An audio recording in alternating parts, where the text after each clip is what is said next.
Amen. Walang katulad ang ating Diyos. Alakang kalupag Ginoo.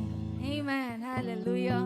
Before we start to sing our praises and our worship and thanksgiving to the Lord, we will gonna declare this. Amen. Are you ready? Pakisabi nga sa katabi mo. Ready ka na ba?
gathering in my name, I am in the midst of them.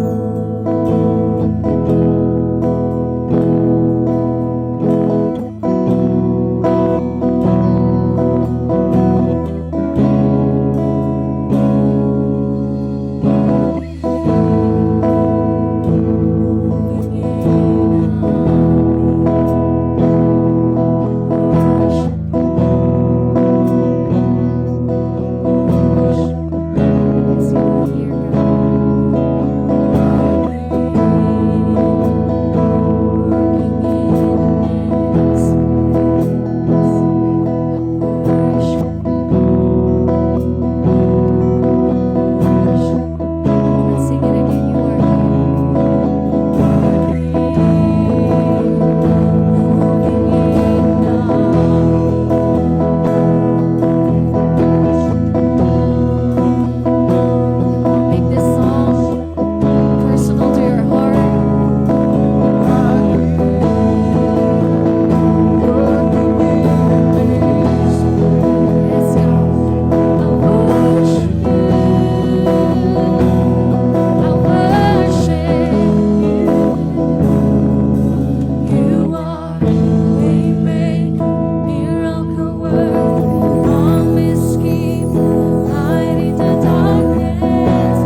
Come on, tell it to the Lord. You are waymaker, miracle worker, promise keeper, light in the darkness, my God. That is who you are. That is who you are. That is who you are. That is who you are. That is who you are. That is who you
Isan pa po, God is good.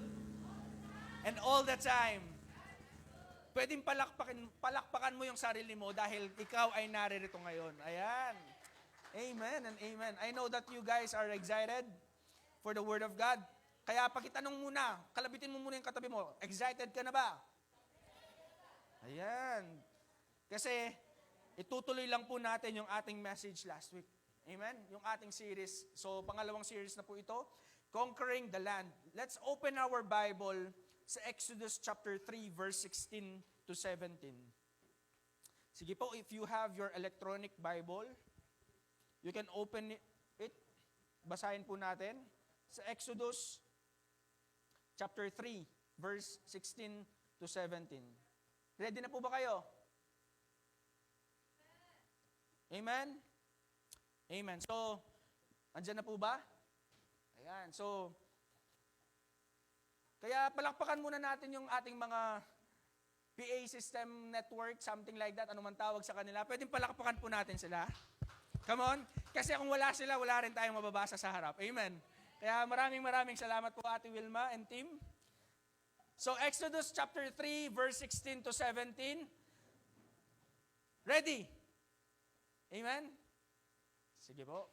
So while we are waiting for the kids na mag-Sunday school, ayan. So Exodus chapter 3, verse 16 to 17, sabi dito, Now go and call together all the elders of Israel. Tell them, Yahweh, the God of your ancestors, the God of Abraham, Isaac, and Jacob, has appeared to me. He told me, I have been watching closely, and I see how the Egyptians are treating you. I have promised to rescue you from your oppression in Egypt. I will lead you to a land flowing with milk and honey, the land where the Canaanites, Hittites, Amorites, Perizzites, Hivites, and Jebusites are now living. Sa Tagalog po, basahin din po natin para mas lalo nating manamnam yung salita ng Diyos. Amen? So sabi dito, at sinabi pa ng Panginoon kay Moises, lumakad ka at tipunin ang mga tagapamahala ng Israel at sabihin mo sa kanila, ang Panginoon, ang Diyos ng inyong mga ninuno na sina Abraham, Isaac at Jacob ay nagpakita sa akin at nagsabi na, binabantayan ko kayo at nakita ko ang ginagawa ng mga Ehipsyo sa inyo at nakita ko yung ginagawa, yung sinasabi ni Marites sa iyo. Amen? At nakita ko ang ginagawa ng mga Ehipsyo sa inyo, nangako ako na palalabasin ko kayo sa Ehipsyo or Ehipto kung saan naghihirap kayo. At dadalhin sa maganda at masaganang lupain, ang lupain ng mga Canaanites, Hiteo, Amoreo, Perezeo, Hivio, at mga Jebuseo. Amen? Pwedeng tayo ay manalangin. Father God, maraming salamat sa iyong salita. Salamat, Lord God, na as we read your word, as we meditate on your word, O God, and as we declare your word, O God, kami, Lord God, ay pagpapalain, pinagpala na, O Lord God, at patuloy na pagpapalain. Maraming salamat, Panginoon Diyos, sa buhay, sa isip, sa puso ng bawat isa sa amin, O Lord God, na handang ipagkalob sa iyo, Lord God, at handang i-receive yung iyong salita, O Lord God. Lord, use us mightily. Bless your servant, O Lord God. Bless your messenger to share your word, O Lord God, with boldness and confidence. Thank you, Holy Spirit, O God. Give us wisdom, knowledge, and understanding. This we pray in Jesus' name. Amen and amen and amen. So last week, pinag-usapan natin yung conquering the land. Amen.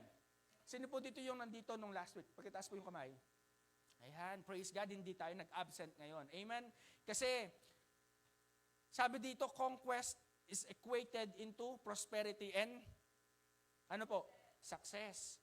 Palagi yan, pag tayo ay nakikibaka, pag tayo ay nasa labanan, it's either matatalo ka or mananalo ka. But thanks be to God. Kasi more than 2,000 years ago, namatay na siya para sa atin at muli siyang nabuhay. At tayo, pinangakuan niya ng buhay na walang hanggan. Pinangakuan niya tayo ng victory. Kaya tignan mo yung katabi mo. He is a victor and not a victim. Amen? Mananagumpay po yan. Amen? Pwedeng palakpakan mo si God sa buhay mo. Come on! You cannot conquer the world if you cannot conquer yourself. Kaya sabi ko dito, it all starts in you. Nagsisimula iyon sa atin. Amen? Kagaya po noong theme song or theme natin, tema ng ating simbahan, changing the world through our changed lives. So mababago lamang po ang ating pamilya, mababago lamang po ang ating community pag tayo ay nabago na. Amen. Amen po ba? So ito mahaba-habang basahin na naman. Reading. So sa Joshua chapter 1 verse 12, bibilisan ko na lang po kasi mahaba-haba ito. Patungkol po ito sa conquering the land. Amen. After the death of Moses, the servant of the Lord said to Joshua, son of Nun, Moses' aide, Moses, my servant, is dead. Now then, you are all these people, get ready to cross the Jordan River into the land I am about to give to them, to the Israelites. So bear with me kasi mahaba po ito. Joshua chapter 1 verse 3 to 4, I will give you every place where you set your foot. As we read, I pray na meron tayong revelation na makukuha. As I promised Moses, your territory will extend from the desert to Lebanon and from the great river, the Euphrates, and all the Hittite country to the Mediterranean Sea in the west. No one will be able to stand against you all the days of your life, as I was with Moses. Walang makakapanaig sa atin, walang makakatayo at lalaban sa atin. Amen? I will never leave you nor forsake you. Hindi kita pababayaan, hindi kita iiwan. Amen? Be strong and courageous, magpakatatag ka, magpalakas ka. Because you will lead these people to inherit the land I swore to their ancestors to give them. Inulit-ulit, be strong and very courageous. Maging malakas ka at maging matapang. Be careful to obey all the law my servant Moses gave you. Do not turn from it to the right or to the left. Huwag kang kakaliwa. Huwag kang kakanan. Amen? Huwag kang mangangaliwa. Amen? Do not turn from it to the right or to the left, that you may be successful wherever you go. Magiging matagumpay tayo saan man tayo magpunta. Keep this book of the law always on your lips, sa iyong mga labi. Meditate on it, pagbulay-bulayan natin, day and night, so that you may be careful to do everything written in it, then you will be prosperous and successful. Maging masagana at matagumpay. Have I not commanded you? Hindi ba kita pinag-uutos? Na magpalakas ka at magpakatapang. Huwag kang matakot. Huwag kang madiskurahe. Amen? Do not be discouraged. For the Lord your God will be with you wherever you go. Sasa iyo ang Diyos saan ka man magpunta. So Joshua ordered the officers of the people, go through the camp and tell the people, get your provisions ready. 3 days from now, you will cross the Jordan here to go in and take possession of the land the Lord your God is giving you for your own. But to the Reubenites, the Gadites, and the half-tribe of Manasseh, Joshua said, remember the command that Moses, the servant of the Lord, gave you after he said, the Lord your God will give you rest by giving you this land. Your wives, your children, and your livestock may stay in the land that Moses gave you east of the Jordan, but all your fighting men ready for battle must cross over ahead of your fellow Israelites. You are to help them. Sabihin nga natin, help them.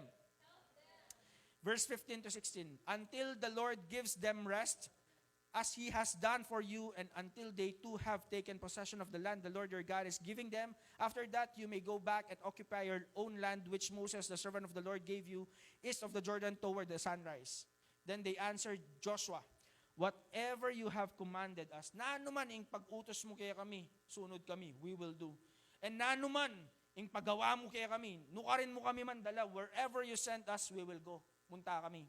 Verse 18, 17 to 18. Just as we fully obeyed Moses, kung makanano miya sinundan ni Moses, makanta kami ring sunod kaya ka.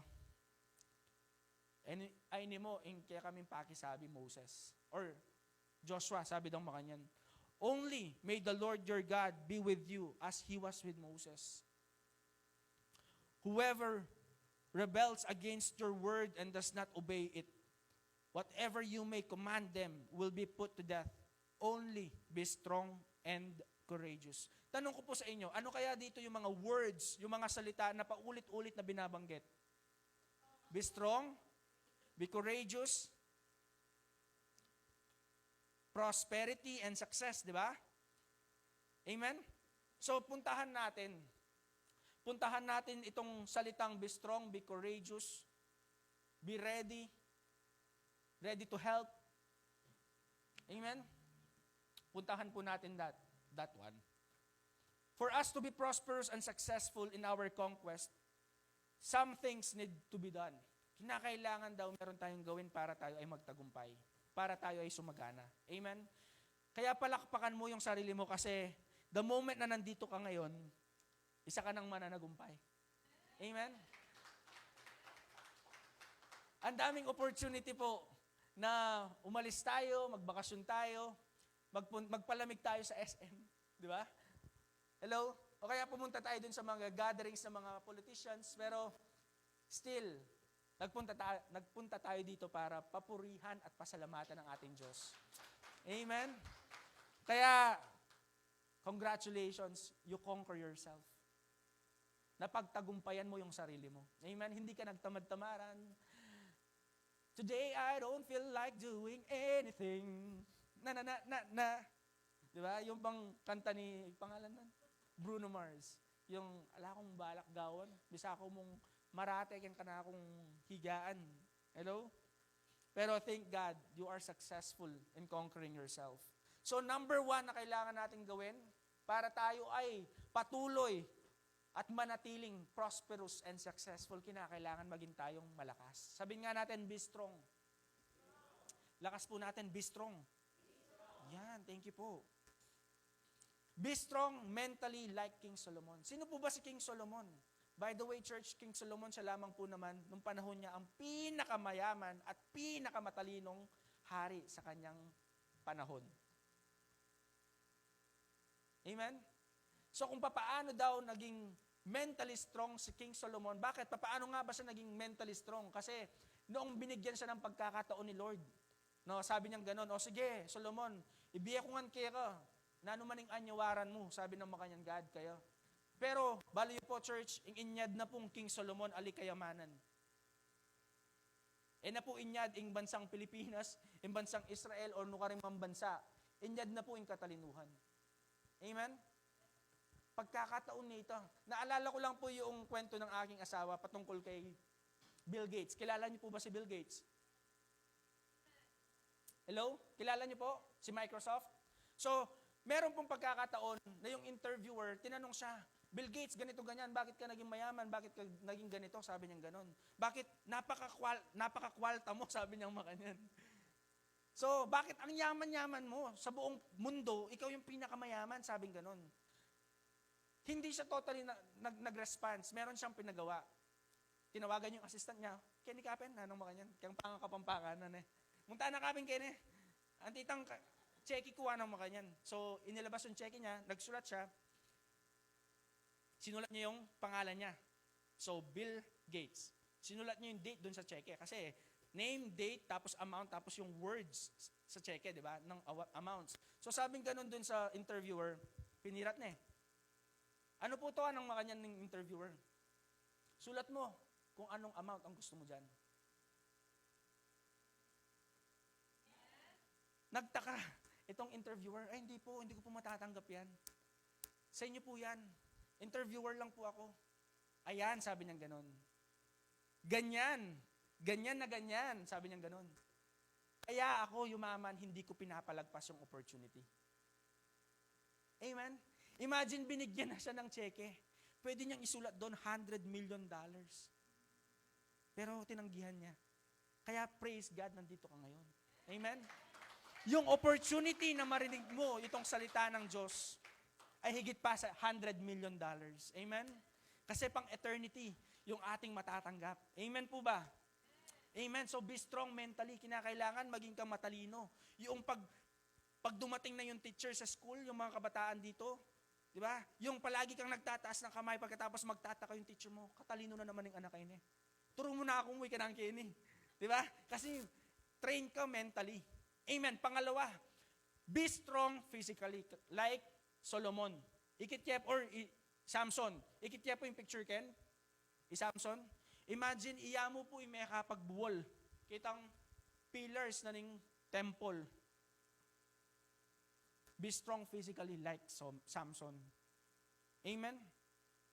So, kinakailangan pala, para maging successful, para maging prosperous tayo, maging tayong mananagumpay at mayaman, di ba? Maunlad sa buhay, kinakailangan hindi lang mental, kinakailangan physical. Amen? Physikalan na to, mga kaibigan. Amen? Pero merong good example sa Bible na kung saan he was able to have this kind of strength. Si Daniel. Si Daniel na kung saan he is strong mentally and he is also strong physically. Sa papaanong paraan? Next slide, sabi dito, sa pamamagitan ng pag-aayuno. Prayer and fasting. Ang nangyari po kasi dito, yung bansang Israelites na conquer ng Babylon.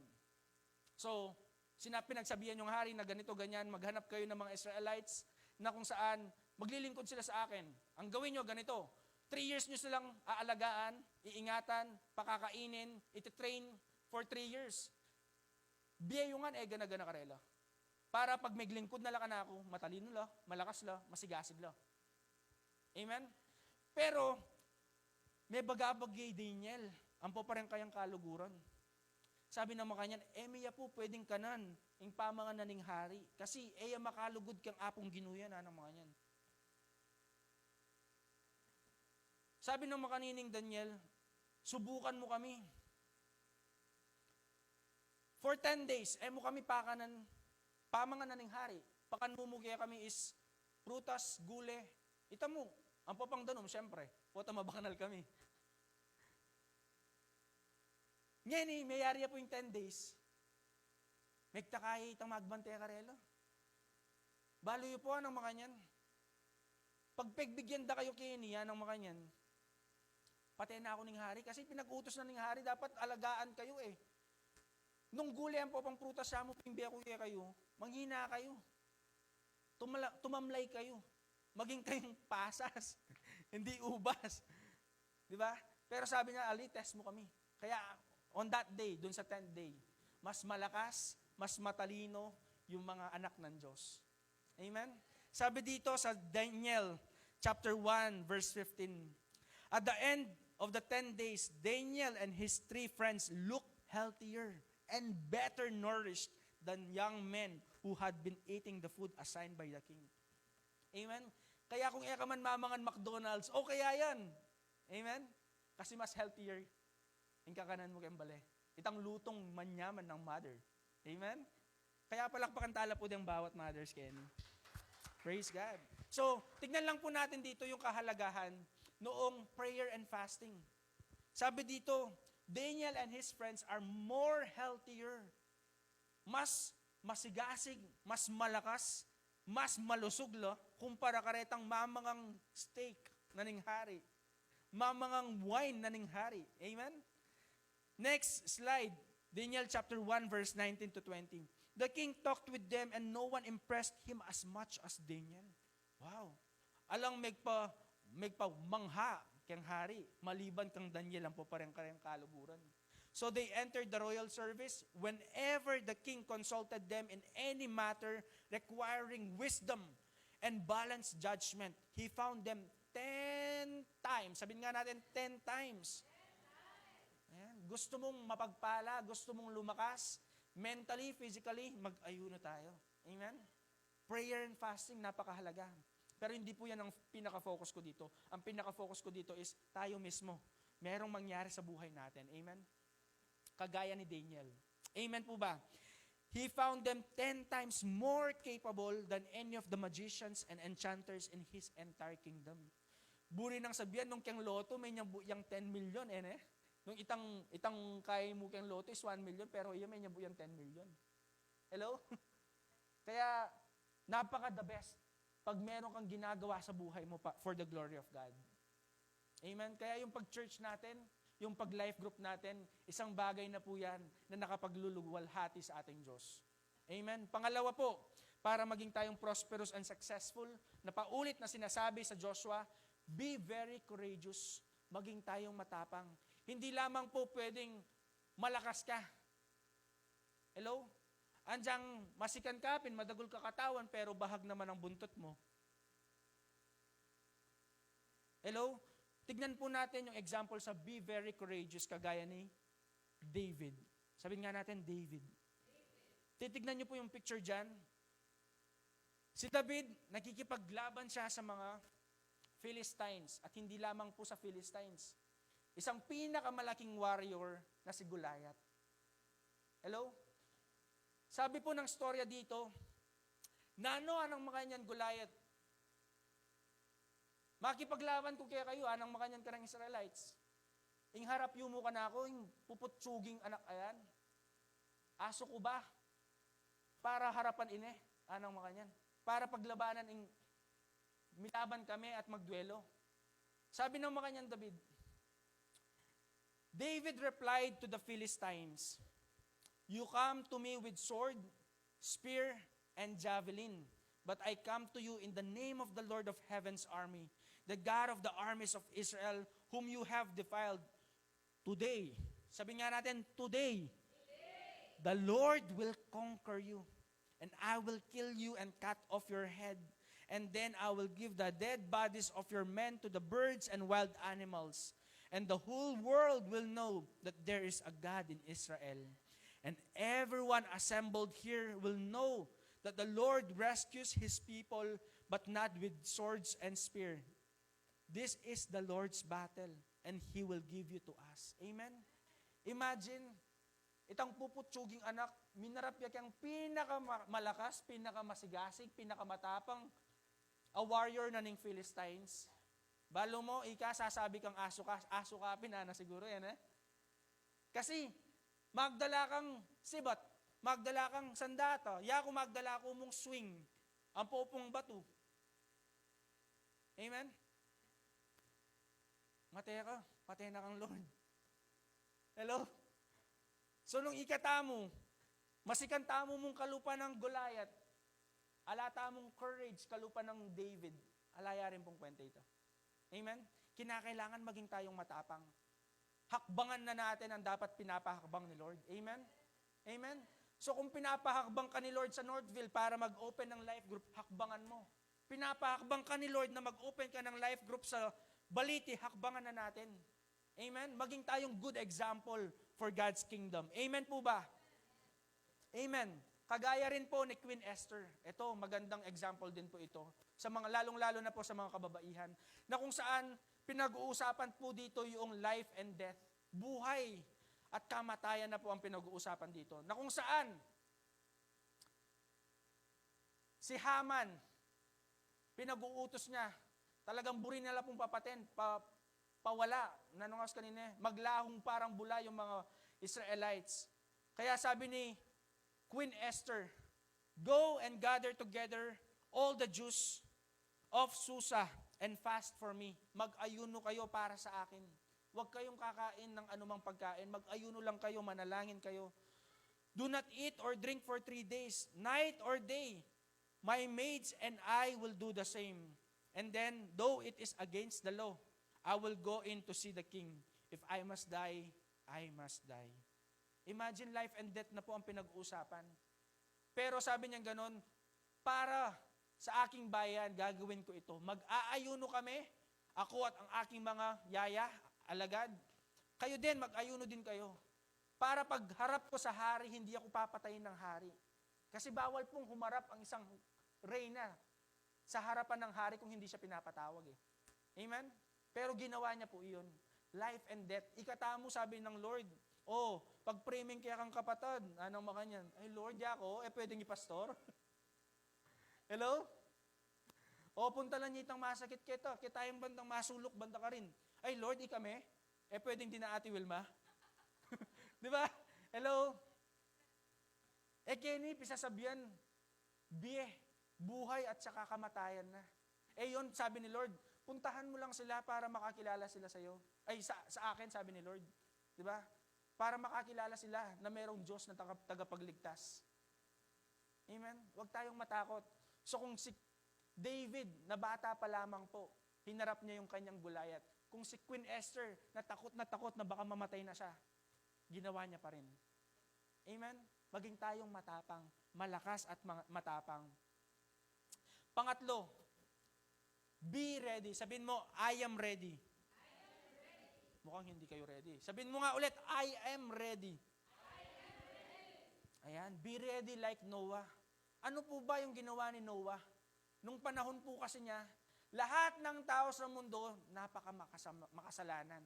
Masama po ang kanilang mga ginagawa. Pero sabi dito, sa Genesis chapter 6 verse 9b, Noah was a righteous man, the only blameless person living on earth at that time.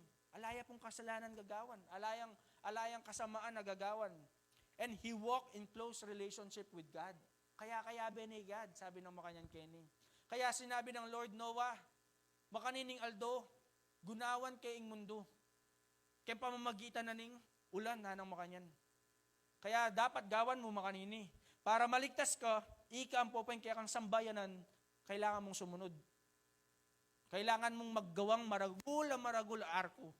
Tapos, pag oras na munta kayo kitang arko nga ito, kaya bening kaya kang pamilya at detang asawa na rin kaya kang anak, munta kayo ka rin.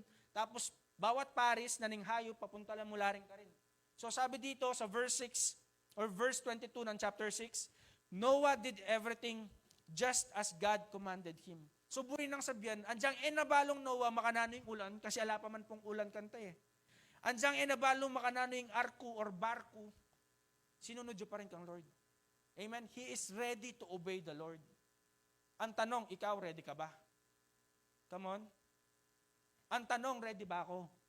Pag sinabi ng leader mo, sige, life group tamo yan, o ikang mag-pray, eka sana tatakot, Ang gawa na ng leader, kaya paamong bali, pag pray na itang mag-lead, kaya prayer. Karas kang life group, ay ako po. Hello? Aray ko po. Be ready, kapatid. Amen.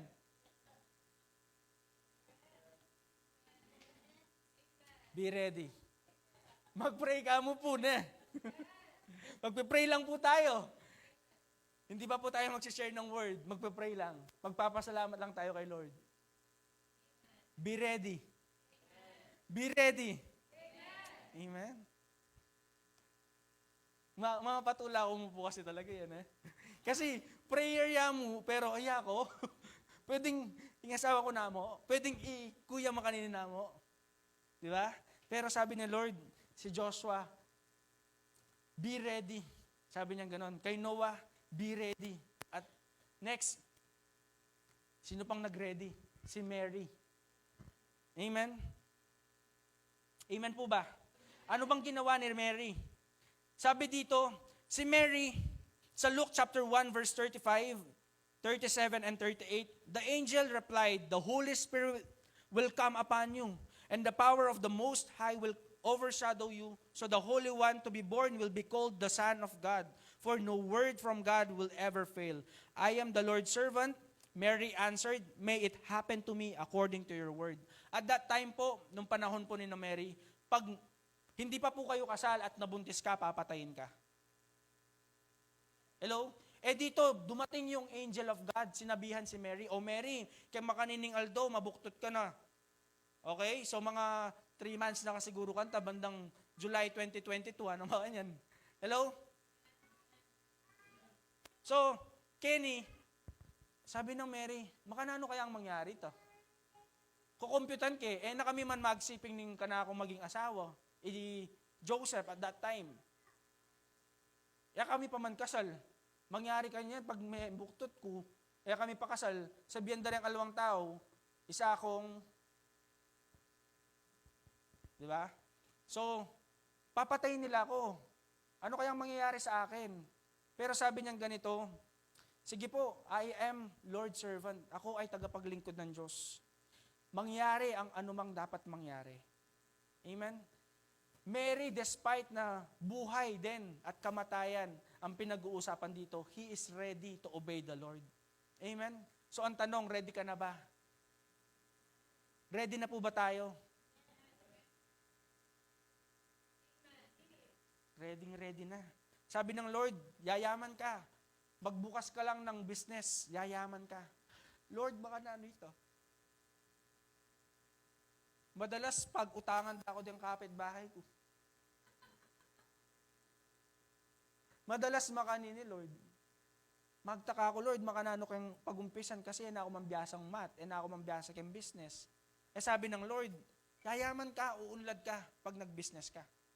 Ay Lord, pwedeng makanini na mo, Lord. Mamiyatapang option kang Lord eh.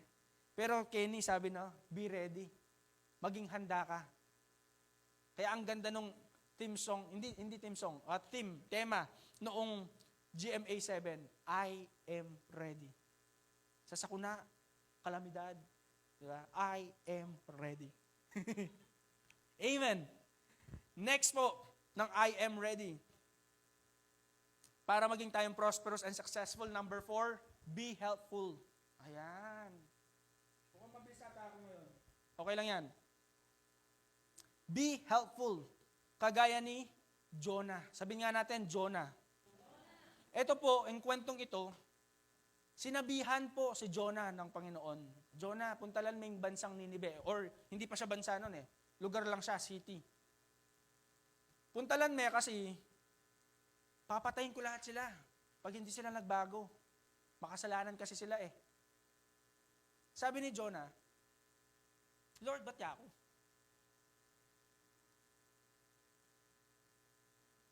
Lord, ba't ako? Pwedeng alwana mo. Hello? Pero sabi na Kenny, keng storya ng Jonah and the Nineveh. Anyang abalitaan do, kasi mintaya po, anjang labag kang puso ng Jonah na sunod kang Lord, mintaya pa rin. Sinabi na, magbayo tamo. Kinakailangan baywan tayong kaya katang pamamuhay, kaya katang pamanisip. Itang lalaban ka rin pengari, nalalalaban. Ditang susugal. At mana ko, gagawang karumal-dumalabage. Hello? Magbayo tana ng makayan Jonah. Abalita na ng hari. Sabi ng makayan ng hari, sige. Nung etapa lang magbayo, matetangan. Kaya gawan tamo, mag-ayuno tamo. Hello? Sabi ng hari, mag-ayuno tamo, manalangin tamo. Bawat metong kaya kayo kinakailangan mag-ayuno. Pelalong, ditang kaya kayong hayop kinakailangan mag-ayuno lo. Mag-fasting lo. Lamamangan. Okay? Manalangin tamo, mga dita mo. Pag-pray tamo, napatawaran na katamong Lord, baywan tayong kaya katamong pamumuhay para maligtas tamo. And sabi po dito sa Jonah chapter 3 verse 10, when God saw what they had done and how they had put a stop to their evil ways, kung makanano ding tiknangan ing pamanggawang karumal-dumalabage, makasalanan na bagay, sabi dito, He changed His mind. Nagbabago din pala ng isip ang Diyos. Amen? Yung mapapahamak ka na, pero dahil nagbago ka, hindi ka na mapapahamak. Amen? Yung lulubog na sana yung business mo, pero dahil nagbago ka, hindi ka nangungurakot, pinaasensuhan ka ni Lord. Amen? Amen. He changed his mind and did not carry out the destruction he had treated. Be helpful just like Peter. Sabi dito sa Acts chapter 3 verse 5 to 7. So the man gave them his attention, expecting to receive something from them. But Peter said, silver or gold I do not have, but what I have I give you. In the name of Jesus Christ of Nazareth, get up and walk. Taking him by the right hand, Peter helped him up, and at once the man's feet and ankles were made strong. Ala ka man sa lapi, pero uling ikit me, na magdusayo, maghirap yo, itang tao nga ito, sabi ng makanyan Peter, ala ko man pananalapi ala ko mang ginto, ala ko mang ibeke ka, pero yung ating ko yung gino. Amen? Sabi na ng anak mo, ma, dyan ang bakal. Pwede mo siguro sabihan, ala ko mang ginto. Ala ko mang salapi. Pero yung ating ko, yung apong gino. Amen? Ana siguro ning anak mo, antayo po yung apong gino. Pero kini sabi ng makanyan, yung illustration na mo po, ning pagiging matulungin. Amen? Dinabasa mo Ikit nitang pulubi. Pileya po. Ala ko mang perang ibeke ka Ala ko mang biscuit na ibeke ka. Pero yung ating kung, yung apong gino. So, in the name of Jesus, get up and walk. Kaya ba nating sabihin yon? Kay Judith, ala ko mang pambayad bill. But in the name of Jesus, magkakaroon din. Amen? Kaya. Kasi nangyari kay Peter Nangyari dun sa pilay. Amen? Kaya natin. Be very helpful. Sabihin nga po natin, we can conquer the land. Ulit, we can conquer the land. Okay. Tatlo lang po yung hindi ko narinig. Sabihin nga po natin ulit, we can conquer the land. Okay. Basahin po natin yung Matthew chapter 28, verse 18 to 20. Sabi dito, last verse na po ito eh. Matthew chapter 28, verse 18 to 20. Then Jesus came to them and said, all authority in heaven and on earth has been given to me. Therefore, go and make disciples of all nations, baptizing them in the name of the Father and of the Son and of the Holy Spirit, and teaching them to obey everything I have commanded you. And surely, I am with you always to the very end of the age. Paano tayo magiging ready? Sabi ni Lord, ito. Ganaganang authority, may punta na ka na ako. Anso na ka na ako, anong mga kanyang Lord. Kaya utusan na kayo. Kukumanda kayo. Munta kayo kayang makanini, munta kayo kayang makanyan, munta kayo baliti, ali para makipagkaukus. Munta kayo kayang makanini, ali para manyad makanini, kung ali para ibahagi yung salita ng Diyos. Amen? Go and make disciples of all nations, baptizing them in the name of the Father and of the Son and of the Holy Spirit. So ang command pala sa atin, mag-make disciples. Amen? Sabihin nga po natin, make disciples. Kuya Anjo, napakahirap naman po ata ng pag-make disciples. Opo, napakahirap po. Totoo po yan. Challenging. Talagang iiyak ka kung kailangang umiyak. Luluha ka, luluhod ka, 'di ba? Maglalabas ka ng treasure mo, maglalabas ka ng pananalapi mo para mawin mo lang itong taong ito. Amen? Challenging po talaga yung discipleship.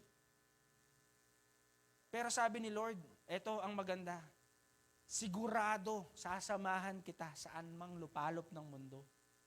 Amen? Kaya conquering the land, kasi munta ka man po kiyang makanining lugar, mapagpalaya yung lugar ita kasi Ansuka. Taga Northville ka, makatuknang ka ka rin, pinagpalaya yung lugar ito dahil Ansuka ka rin. Amen? Taga Panipuan ka, purok 6, purok 4, purok 3, na nukaring ka mang purok, makatuknang ka ka rin, pinagpalaya dahil Ansuka. Bakit? Kasi sabi ng Lord, sasamahan kita saan ka mang magpunta. Amen? Munta ka man, kayang banyo, ansoy Lord. Munta ka man, kayang kwarto, ansoy Lord. Munta ka man, kayang salas, ansoy Lord. Kaya pinagpala ka saan ka mang magpunta. Amen po ba? Paano tayo magiging prosperous and successful? Number 1, be strong. Number 2, be very courageous. Number 3, be ready. Ready to obey the Lord. Number 4, be helpful. Diba? Huwag kang maging, ay, mayaman na ako.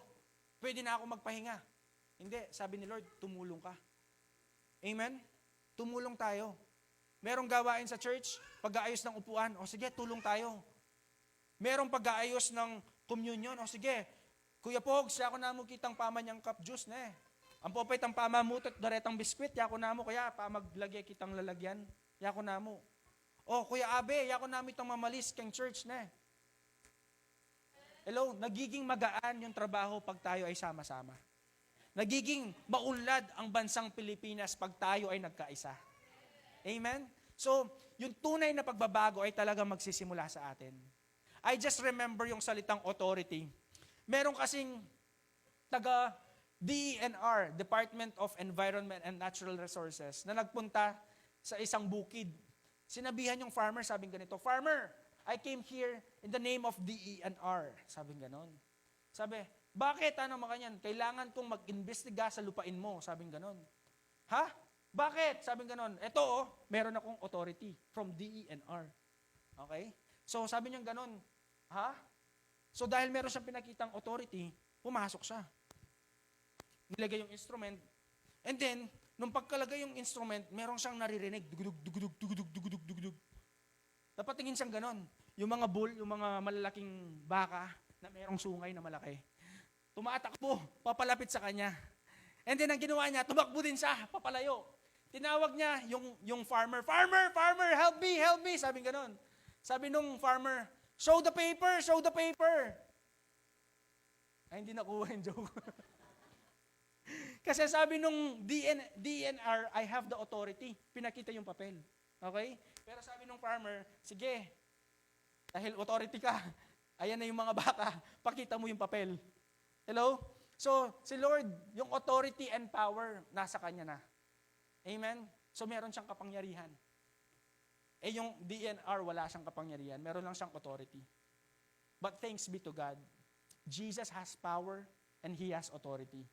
Amen? So, tayo man din po, na anak ng Diyos, meron din tayong kapangyarihan at otoridad sa lupain na kung saan naroon tayo. Amen? Kaya, let us conquer the land.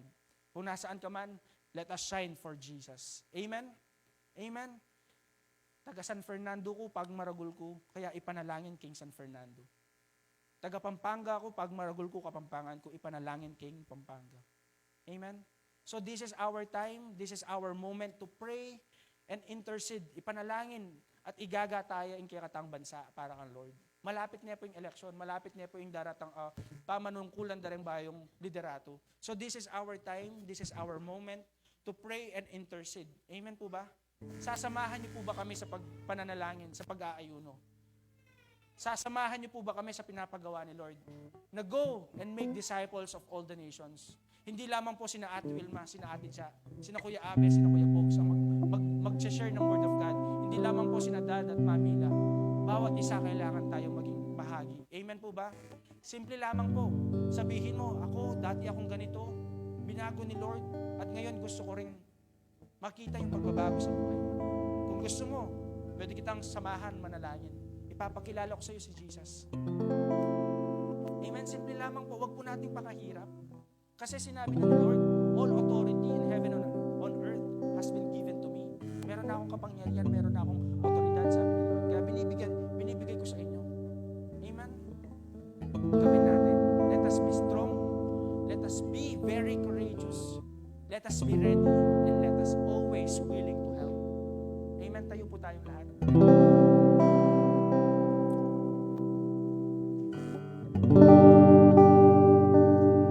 Ang ganda lamang po ng kantang, you're the God of this city. You're the King of this people. You're the Lord of this nation. You are. Ang Diyos na pinupuri po natin at pinapasalamatan sila sa bago ay Diyos din po ni Abraham, Isaac, at Jacob. Diyos ni Moses. Diyos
presensya ng Panginoon. The Lord is here. Let us continue to commune with God. Let us humbly bow ourselves before the Lord. Praise God. Hallelujah, Jesus. Let's pray. Lord, we pray, Father God, that your mighty anointing, O Lord God, be upon, Lord God, your people. And to this element, Lord God, as we celebrate, Panginoon, and as we remember, Lord God, what you have done on the cross. Sanctify us, O Lord God. Cleanse us and purify us, Lord, from all our sins, from all unrighteousness. Tawarin mo kami, Panginoon. Linisin mo, Panginoon Diyos. Alisin mo, Lord, anumang bahid, Panginoon, ng karumihan sa amin. Anumang bahid, Lord, na kasalanan, Lord God, na aming naisip, na salita, nagawa, Panginoon. Linisin mo kami upang kami maging karapat-dapat, O Lord God. Upang hindi kami umantong, Lord God, sa kahatulan as we drink, Lord God, and eat, Lord God, these elements, Lord, as a symbol of your body and your blood. Thank you, Lord God, for your cleansing flow, Panginoon. Thank you, Lord God, for your life that has given unto us, O God. Let us be reminded, Panginoon, of the symbols, O Lord God. Lord, your body, Panginoon, that have been broken in the cross, O Lord God, for us. And as we drink your blood, Panginoon, Lord, this gives us, O Lord God, victory, Panginoon, O Lord God, and cleanses us and purifies us from all our sins. Thank you, Jesus. In Jesus' name, amen. Distribute po natin yung ating elements.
Taas po natin ang tinapay.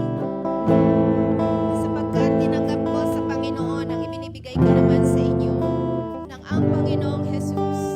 Nang gabing siya'y ipinagkanulo, ay dumampot ng tinapay, at nang siya'y makapagpasalamat, ay kanyang pinagputol-putol at sinabi, "Ito'y aking katawan na pinagputol-putol dahil sa inyo.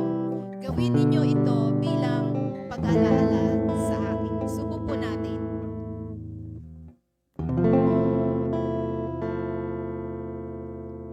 Taas po natin yung ating mga saro. At gayon din naman, hinawakan ng saro pagkatapos na makahapon na ay sinasabi, "Ang sarong ito'y siyang bagong tipan sa aking dugo. Gawin ninyo ito bilang pag-aalaala sa akin." Inumin po natin. Thank you, Lord God. Tayo po'y manalangin at magpasalamat sa Panginoon. Dakilang Diyos, sinaselyuhan namin, Panginoon, ang iyong banal na dugo, Lord God. Lahat, Panginoon, O Lord God, na mabubuting bagay na iyong mga salita na aming narinig, O Lord God. Tunay, Panginoon, na makapangyarihan ang iyong mga salita. Lord, dalangin namin kami maging mabuting, Panginoon, na lupa, Lord God, na tinataniman ng iyong mga salita, O Diyos. Na ang iyong mga salita ay makapangyarihan, Panginoon, na gumagawa sa aming buhay, O Lord God. As we believe, Panginoon, Lord God, ikaw, Panginoon, ay may gagawing magandang bagay, Panginoon, sa aming buhay sapagkat meron kang purpose, O Lord God, sa lahat ng ito, Diyos. Salamat sa iyo, Panginoon, at tunay, Lord, na ikaw ay patuloy, Panginoon, O Lord God, na gumawa, Panginoon, O Diyos, sa aming buhay, Panginoon. Salamat sa iyo, O Diyos, at tunay nga po, Lord, na ang kapangyarihan kapangyarihan mo ang siyang patuloy na dumaloy sa aming buhay sa matamis na pangalan ni Jesus. Amen and amen. Praise God. Pakikuha po ng ating mga ushers yung ating pong mga saro. Praise God.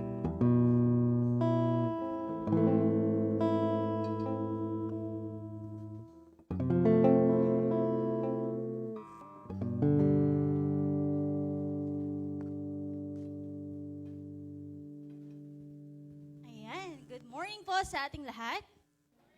Ayan, so I think and I can feel it that you are really blessed.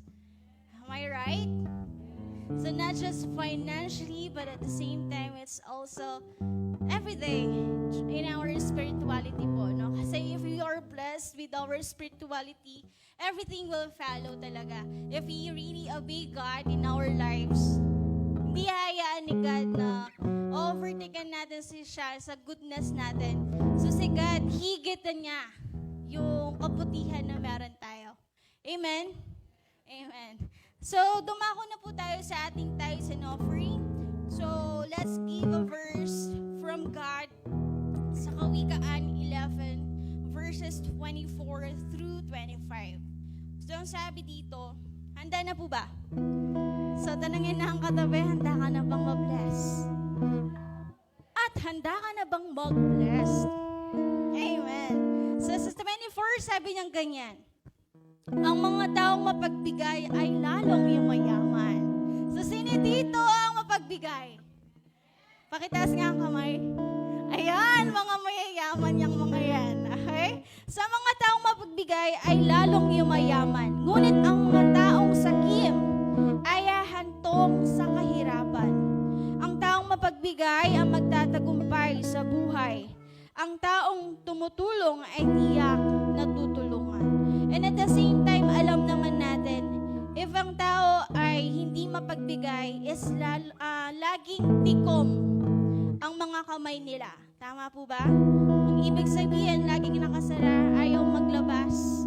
Okay, kasi iba ang kuripot sa pagiging matipid or frugal na tinatawag. Tama po ba? So pag kuripot yan, parang mawawalan ako lagi. Amen? Iniisip nila, hindi ako magbe-benefit dito. Ako yung mawawalan, wala namang tutulong sa akin kapag sa oras ng kagipitan. Alright? Pero if we are really giving by our hearts and we are really serving God, hindi niya tayo bibiguin. So sabi nga natin, hindi hayaan ni God na higitin natin siya sa pagiging mabuti natin. Pagiging mabuti natin. Alright? So sabi nga, if we are just holding something and God is giving us more, so ibig sabihin, dahil nag-hesitate ka, nagda-doubt ka na, ay, baka masigit yung meron sa akin. Or wala naman palang laman. Alright? Tapos may binibigay na masigit sa inyo. And because you are holding something and hindi mo kaya mag-open arms, we cannot get what is God is willing to give us more. Amen po ba? So right now, church, I am challenging you, alright, na let us surrender yung negative mindset natin or yung pag-worry natin na ako lang naman mawawalan. Pero God is more than willing to give us opportunity po to produce more wealth, and at the same time, He is more than willing to bless us po. Amen po ba? Amen po ba? Alright. So last verse sa 30 and 31, additional lang. Ang ginagawa ng mga taong matuwid ay makakatulong sa iba upang mapabuti at mapahaba ang kanilang buhay. At madadala niya mga tao sa pamamagitan ng kanyang karunungan. Ang mga ginagawa ng mga taong matuwid dito sa mundo ay ginagantihan ng kabutihan. Gayon din sa makasalanan at hindi kumikilala sa Diyos, ganti sa kanila ay kaparusahan. Okay, so hindi ako nananakot dito. Alright, so let's just be willing. Sabi nga, if we are cheerful giver, babalik sa iyo na God ng siksik, liglig at umaapaw. So let us stand up po and let's hold our tithes and offering. And allow me to pray po for all of you. So Lord Jesus, our God, we continually to acknowledge your presence, God, sa aming mga buhay, and your goodness and your faithfulness, O God. Lord, sabi nga, you never really stop working on our lives, even we don't see it, even we don't feel it, O God. Still, you're working, O God. Lord, continue to enlarge your capacity to receive, our capacity to believe, Panginoon, na hindi lang kami magstay, Panginoon, sa kakaunti, Panginoon. But Lord, sabi mo nga, you are more than willing to bless us. And hindi mo hayaan na overtaken ka namin sa inyong faithfulness, O God.